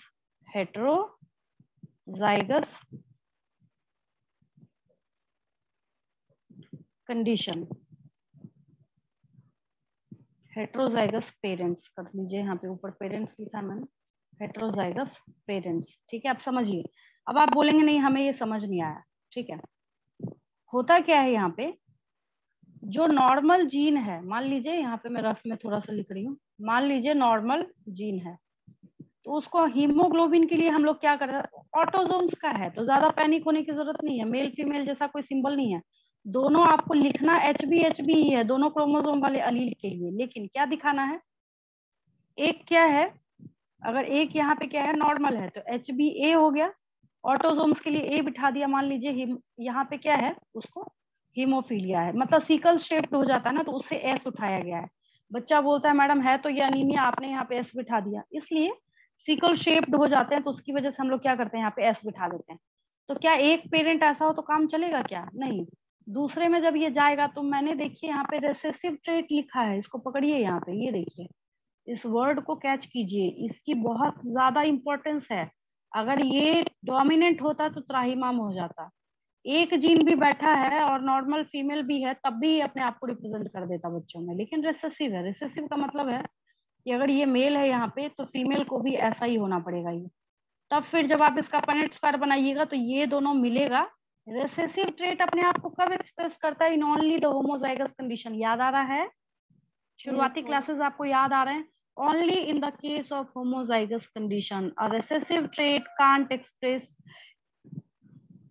itself in the case of heterozygous condition। अगर ये heterozygous, अब हम पनेट स्क्वायर बना रहे हैं इसका, ठीक है, पनेट स्क्वायर बनाते बनाते हमने क्या देखा, मान लीजिए हम क्या कर रहे हैं, पनेट स्क्वायर बना रहे हैं। ठीक है, पनेट स्क्वायर जब हम लोग बना रहे हैं तो क्या देख रहे हैं यहाँ पे, इसको हटाइए, HB से रिप्रेजेंट करते हैं बस। ठीक है, मान लीजिए मैंने आपको क्वेश्चन दिया, क्या क्वेश्चन दिया, ये क्वेश्चन दिया, मेल जो है, ठीक है, वो यहाँ पे क्या है, कैरियर है सिकल सेल एनीमिया के जीन का।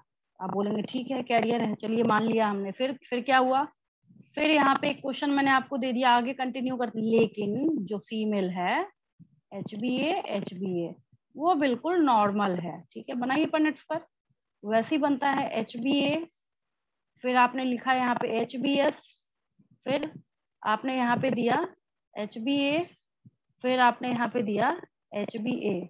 ठीक है, बैठाइए HBA यहाँ क्या दिख रहा है आपको, HBA।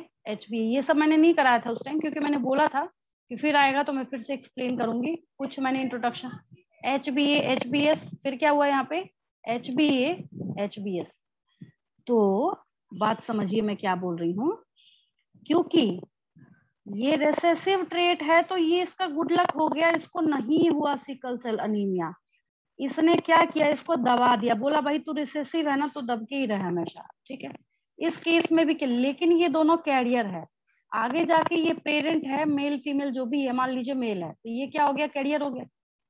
अब इस केस को मान लीजिए मैं यहाँ पे दिखा रही हूँ, क्या हुआ यहाँ पे केस, HBA HBS की मैरिज हो गई, HbS वाले की अब तो बच्चे का दुर्भाग्य होगा ना, वहां पे प्रोबेबिलिटी जब देखेंगे तो उसमें निकल के सामने आएगा जब आप इसका पनेट स्क्वायर बनाएंगे तो HbS, फिर क्या होगा यहाँ पे HbS बनाइए, फिर बिठाइए यहाँ पे इसका, चलिए गुड लक है। HbA, फिर क्या हो गया यहाँ पे HbS, फिर क्या हो गया यहाँ पे HbS, फिर क्या हो गया यहाँ पे HbS एंड HbS। तो ये जो चाइल्ड है इसका तो बैड लक हो गया ना, it is affected by sickle cell anaemia. Case समझ आया सबको? क्योंकि ये ऑटोजोम्स है। सुनिए, कई बार मेरे से बच्चे पूछते हैं मैडम वहां तो XY आप कर रहे थे, यहाँ पे हमें दोनों क्यों एक जैसा? Because it's the case of autosomes. ये ऑटोजोम का ये वही है जो सेल के अंदर आप पढ़ रहे थे, और आपने जो 22 जोड़े बनाए थे तो वहां तो दोनों क्रोमोसोम जो है वैसा तो नहीं है। अब एक को आप यहाँ पे HB आपको दोनों में लिखना पड़ेगा। हाँ, अलील है उसका रिप्रेजेंटेशन आप यहाँ पे फर्क कर सकते हैं, आपको क्या लिखने का मन है कैसे। अगर यही डिसऑर्डर कल को जाके क्या हो जाता, डोमिनेंट हो जाता या फिर डोमिनेंट होता, अगर मैं आपको पढ़ा रही हूँ डोमिनेंट वाले केसेस भी मैं बताऊंगी आपको, तो सोचिए ये केस कितना हॉरिबल होता या नहीं होता, है ना। एक को जैसे यहाँ पे इस वाले केस में क्या है कि सिर्फ ये अफेक्टेड है, अगर मान लीजिए ये क्या होता, डोमिनेंट होता, इसको भी सिकल सेल एनीमिया, इसको भी सिकल सेल एनीमिया, इसको भी सिकल सेल एनीमिया, सोचिए कितना दिमाग खराब होता फिर। तो बच रहे हैं, गुड लक है किस मामले में, जो मैं बोल रही हूँ यहाँ पे कि रिसेसिव ट्रेट है। आपको इसका मतलब समझ आ रहा होगा कि मैं कहीं कहीं पे रिसेसिव बोल रही हूँ और कहीं कहीं पे जो बोल रही हूँ कि सेक्स लिंक्ड है, ऑटोजोमल है। अभी तक आपने रिसेसिव, सिकल सेल एनीमिया क्या है, रिसेसिव, कलर ब्लाइंडनेस क्या है, रिसेसिव, फिर हीमोफीलिया क्या है, रिसेसिव। अभी तक आपने डोमिनेंट ट्रेट नहीं देखा है। डोमिनेंट ट्रेट के लिए आपकी एनसीईआरटी किताब ने क्या किया है, एक पेडिग्री चार्ट एक ही बस दिखाया है, उसको मैं एक्सप्लेन करूंगी आप लोगों के लिए, ठीक है। ए वाला जो है पेज नंबर 89 पे ए डायग्राम जो दिया है ना इसने, ऑटोसोमल डोमिनेंट ट्रेट के लिए दिया है, ठीक है। जो मैं समझाऊंगी आपको, ये मायोटोनिक डिस्ट्रोफी है, मसल्स में कुछ उसमें प्रॉब्लम आते हैं, वो भी मैं बस उसने लिख दिया, लेकिन उसके पास राइट है उससे नीट में आपसे क्वेश्चन पूछने का, जिस वजह से मुझे आपकी इतनी डिटेलिंग जो है वो करानी पड़ रही है, ठीक है। इट्स अ रफ वर्क, इसको मोर डिटेल में करेंगे। फिलहाल मैं क्या कर रही हूँ, आज की असाइनमेंट क्वेश्चंस आपको देने जा रही हूँ, ठीक है। ये तो मैं कहीं बैक पेज पे जाके कर रही थी, ये पेज यहाँ पे ब्लैंक क्यों शो हो रहा है जब मैंने इस पे यहाँ पे इतना लिखा, पता नहीं आज ऐसे भी कुछ एरर चल रहा है इसमें, बाद में डिलीट करूंगी, नहीं तो पता चला अभी डिलीट कुछ और करना है, कुछ और ही हो रहा है डिलीट। चलिए नेक्स्ट मैं क्वेश्चंस लिख देती हूँ आप लोगों के लिए। शायद अब एक नया वो फोल्डर स्टार्ट करना पड़ेगा, 67 68 ऐसे पेजेस जा रहे हैं, शायद उस वजह से भी कोई आ सकता है एरर, पता नहीं, मुझे टेक्निकली उतनी इन्फॉर्मेशन तो नहीं है। चलिए, कभी ब्लैक पे नहीं लिखा, लिख के देखती हूँ। चलिए लिखिए।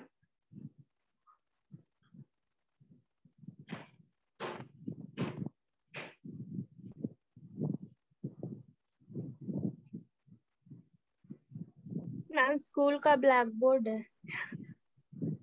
हाँ वैसा ही लग रहा है, वो भी अब नहीं होता ब्लैक, अब तो मेरे ख्याल से हर जगह ग्रीन ही लगा के रखते हैं, बहुत कम ही है, लेकिन होता है गवर्नमेंट स्कूल्स में तो ब्लैक ही होता है, मुझे जहां तक पता है। एक minute,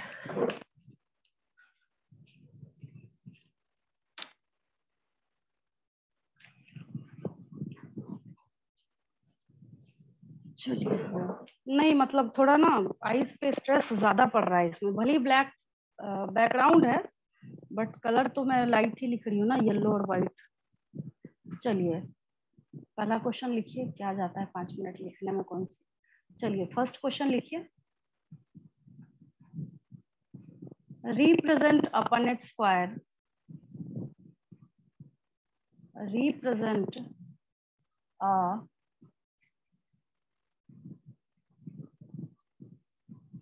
Punnett square, Punnett square for crossing between, for crossing between,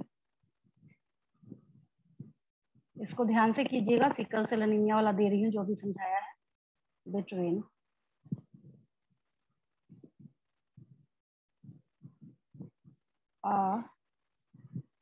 normal male and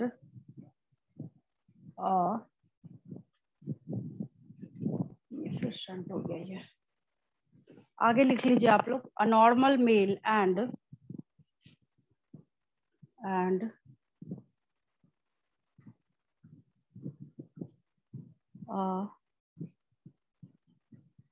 ऐसे दे रही हूँ, देखिए हेट्रोजाइगस फीमेल, किसके लिए लिखा है मैंने ये हेट्रोजाइगस फीमेल? फीमेल मैं देखिए ब्रैकेट में क्या लिख रही हूँ मैं, female carries gene for sickle cell anaemia, समझ गए है ना, सिकल सेल अनीमिया, ऐसे करके बनाना है आपको, उसको बता देती हूँ मैं, हिंट कर देती हूँ। अनीमिया कैसे बनेगा, ये ऐसे बनेगा, मेल को लिख दीजिए HbA, इसकी क्रॉसिंग करा लीजिए किसके साथ, हेट्रोजाइगस मैंने बोला, ये कर लीजिए HbA और HbS, ठीक है, समझ आया? कोई डाउट इसमें किसी को? क्लियर है? चलिए ठीक है, ऐसे कर लीजिएगा। सेकंड क्वेश्चन लिखिए,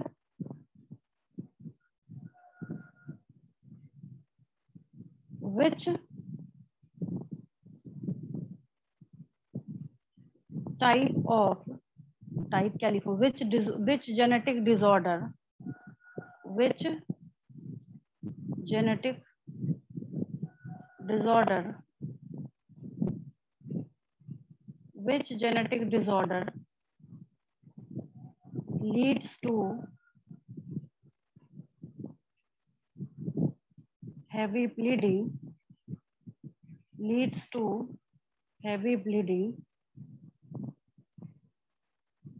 only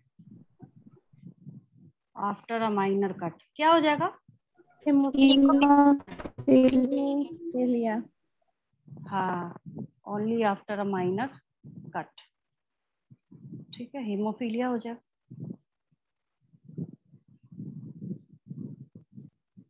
अब क्वेश्चन लिखिए, a mail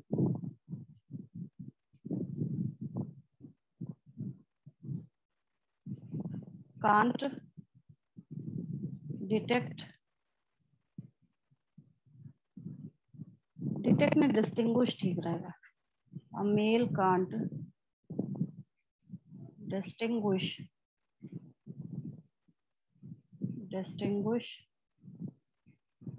between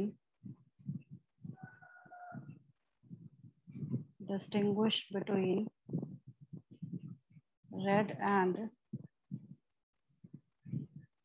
green color,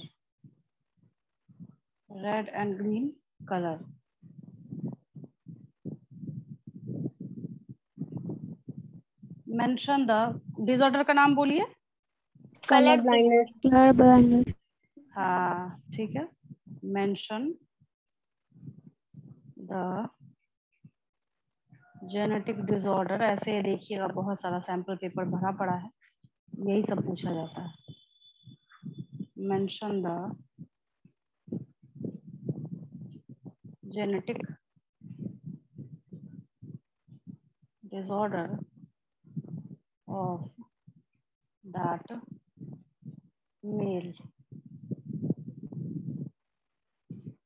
fourth question लिखिए,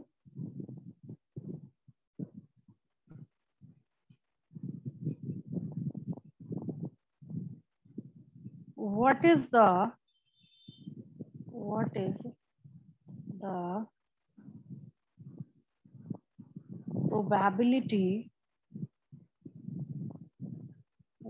the probability of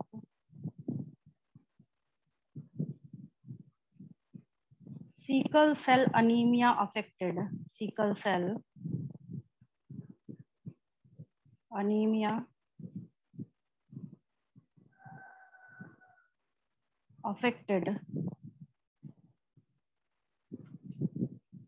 What is the probability of sickle cell anemia affected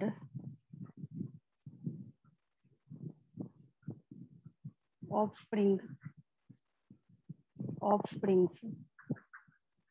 इसको थोड़ा इधर शिफ्ट करती हूँ, इधर बहुत जगह है। क्या दिक्कत है जिसको ये काम ही नहीं कर रहा बिल्कुल।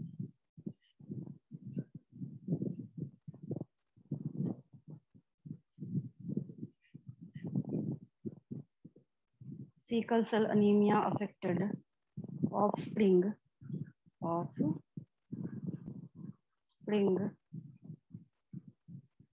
if, यहाँ तक हो गया। अब इसको इधर करूंगी तो ये ढक जाएगा, ये वाला नीचे वाला line. affected, what is the probability of sickle cell anemia affected offspring of both heterozygous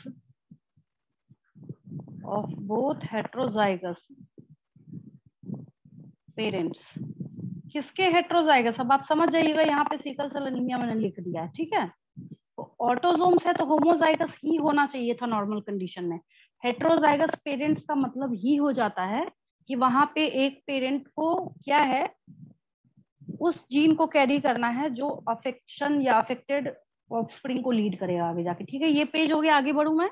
yes ma'am. है ना? चलिए फिफ्थ क्वेश्चन लिखते हैं। Yes sir. 5वां क्वेश्चन लिखिए।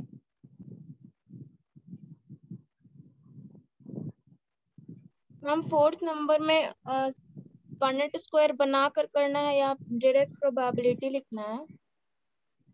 पनेट स्क्वायर बना ही लीजिएगा, ठीक है। जब कभी भी ऐसा क्वेश्चन आए नीट में तो कोई पूछेगा नहीं, उसमें तो आप रफ में कुछ भी कीजिए, कोई नहीं देखनी, रफ में तो नंबर नहीं मिलेगा। लेकिन बोर्ड है ना, अगर बोर्ड एग्जाम में आप बैठे हैं, है ना, तो उसमें पनेट स्क्वायर तो जरूर बनाना है, मस्ट है। पनेट स्क्वायर, जीनोटाइप, फिनोटाइप, अगर इस सब में तो जीनोटाइप लिखने का कोई मतलब नहीं है। फेनोटिपिकली ईच एंड एवरी बॉक्स का लिख के सामने प्रोबेबिलिटी लिख के फिर जो क्वेश्चन का आंसर पूछा है वो लिख दीजिए, ठीक है। चलिए। मैम क्वेश्चन में नहीं भी रहेगा पनेट स्क्वायर तो भी बना सकते हैं। हाँ बना सकते, नहीं बनाना है। जैसे मैंने यहाँ पे ये बना दिया, क्या है ये? What is this? क्या है? Sorry benzene. हाँ बेंजीन है, ठीक है। क्या होता है यहाँ पे? कार्बन होता है। क्या होता है यहाँ पे? कार्बन होता है। अगर हम केमिस्ट्री में कोई फॉर्मूला बना रहे हैं, अगर कुछ नहीं लिखा मैंने वहां पे, वहां कार्बन होता है। क्या होता है वहां पे?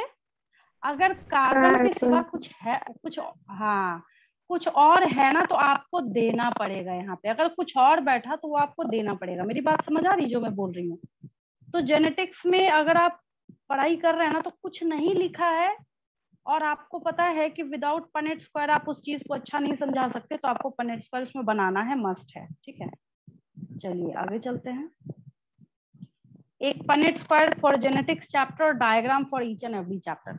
आपके जनरल इंस्ट्रक्शन में बोर्ड एग्जाम में लिखा होता है, draw the relevant diagram in support of your answer. क्या लिखा रहता है? Draw the relevant diagram in the support of your answer. मतलब किसी आंसर को अगर और स्ट्रॉन्ग और सपोर्ट करने के लिए अगर आपको डायग्राम की जरूरत है तो आप बनाइए। उसने हाथ खड़े कर लिए, पहले ही बोल रहा है, मैं नहीं बोलूंगा हर चीज में कि आप बनाइए डायग्राम, है ना। चलिए फिफ्थ क्वेश्चन लिखिए।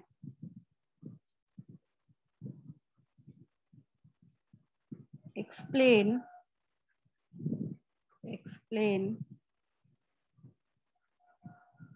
the case of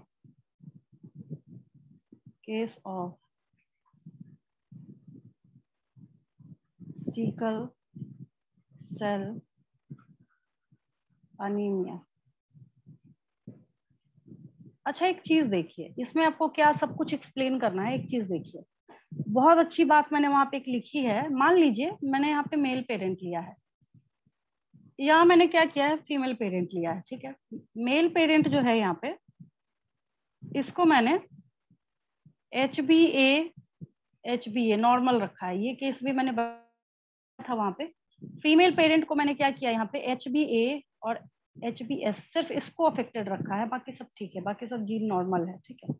इसके लिए हम लोग क्या करते हैं, HbA इसके ऊपर स्टेटमेंट देखा है मैंने, स्टेटमेंट बेस्ड क्वेश्चन देखा है मैंने नीट के एग्जाम में, आप ढूंढिएगा आपको मिल जाएगा। HbA और HBS, ठीक है।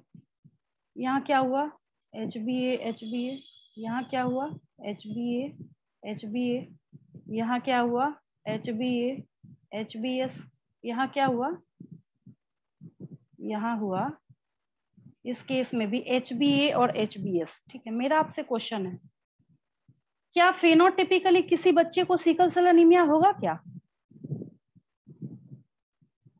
नो मैंने मैम। पूछा क्या फिनोटिपिकली किसी बच्चे को सिकल सेल एनीमिया होगा क्या? No way. No ma'am. ये दोनों का तो खैर बहुत गुड लक है ना। और ये इसके जीन में सिकल सेल एनीमिया का जीन है, लेकिन ये अफेक्टेड नहीं है। तो कितनी अच्छी लाइन मैंने वहां पे लिखी है कि जब दोनों हेट्रोजाइगस पेरेंट होते हैं, जब दोनों क्या होते हैं, हेट्रोजाइगस, अगर मेल भी है और अगर हेट्रोजाइगस फीमेल भी है, HBA HBS, तब जाके सवाल उठता है कि क्या हो सकता है, सिकल सेल एनीमिया वाले ऑफस्प्रिंग्स हो सकते हैं। बात समझ आई? Yes ma'am. आपको स्टेटमेंट बेस्ड, हाँ, आपको स्टेटमेंट बेस्ड क्वेश्चन दिया जाएगा। Which of the following statement is और are true regarding sickle cell anaemia? पहला ऑप्शन, अगर एक पेरेंट हेट्रोजाइगस है दूसरा नॉर्मल है तो ये डिसऑर्डर हो सकता है। सही होगा या गलत? मैंने बोला अगर सिर्फ एक हेट्रोजाइगस है और दूसरा नॉर्मल है तो ये डिसऑर्डर हो सकता है। सही है या गलत? गलत है मैम। हाँ गलत है, ठीक है। हाँ, इस तरीके से करके, और स्टेटमेंट बेस्ड मैं बोल रही हूँ। अब एक केस में आपको दिया है बोथ पेरेंट्स जब हेट्रोजाइगस होंगे तब ये डिसऑर्डर आगे कैरी फॉरवर्ड होगा, तो ये सही हो जाए। ऐसे 3-4 लाइन और ऑप्शंस बनाए जाते हैं इस डिसऑर्डर के रिगार्डिंग, ठीक है। चलिए इसको हटाते हैं, एक रफ वर्क था। तो ये सारी चीज और सारे जो केसेस हैं वो आप इसमें समझा दीजिएगा। एक्सप्लेनेशन तो आपने पहले ही किया है, उसमें तो खैर कोई दिक्कत नहीं किसी। ये एक्स कहाँ से रह गया यहाँ पे? चलिए आगे चलते हैं। 6th क्वेश्चन लिखिए।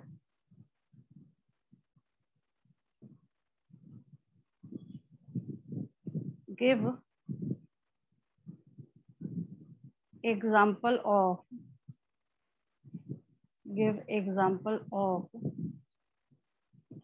एंड, एक ही पूछ रही हूँ, and autosomal recessive disorder. Answer दीजिए। Recessive sickle cell anaemia. Sickle cell anaemia. हाँ चलिए ठीक है, very good. Give example of an autosomal recessive disorder, ठीक है। चलिए ठीक है, 7th क्वेश्चन लिखिए।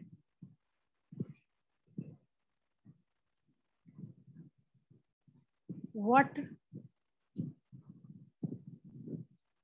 is the probability of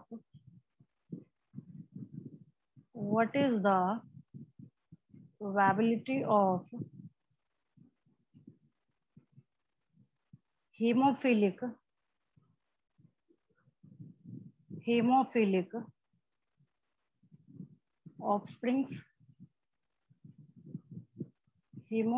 offsprings in a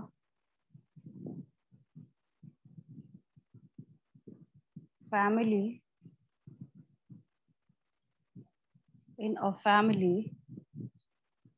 if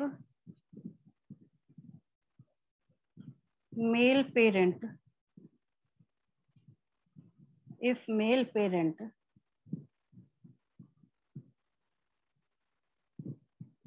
is normal and female parent is carrier of gene of haemophilia, ठीक है। पनेट स्क्वायर प्रोबेबिलिटी XYZ जो भी है सब बना लीजिएगा, ठीक है। 8th क्वेश्चन लिखिए। Mention the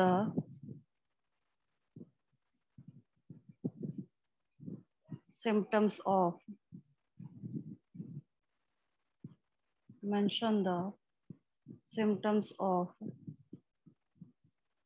color blindness. Blindness पहले भी दिया है मैंने, आज भी लिख लीजिए। 9th क्वेश्चन लिखिए।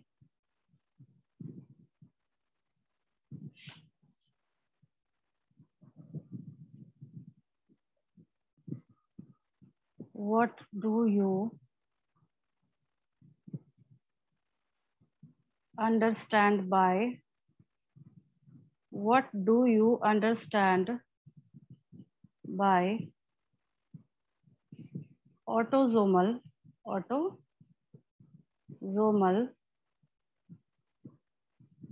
what do you understand by autosomal recessive? अभी डोमिनेंट नहीं पढ़ाया है तो नहीं पूछूंगी, ऐसे तो आप लोग वो भी लिख सकते थे।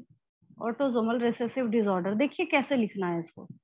आपको इसमें एक छोटी सी बात लिखनी है। मैंने पूछा है what do you understand by autosomal recessive disorder, पहला पॉइंट ये लिखिए, इसका ये मतलब है कि ऑटोजोमल क्रोमोसोम्स और genes will participate in this type of disorder. Recessive का मतलब है सिर्फ एक जीन अफेक्टेड होगा तो ये जो डिसऑर्डर है वो लीड नहीं करेगा। बस छोटी सी बात लिखनी है आपको।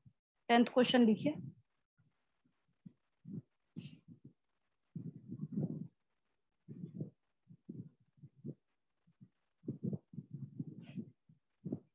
Which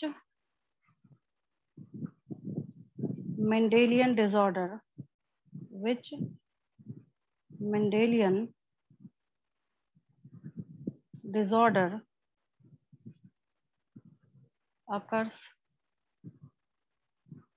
by point mutation, by point mutation? Answer दीजिए।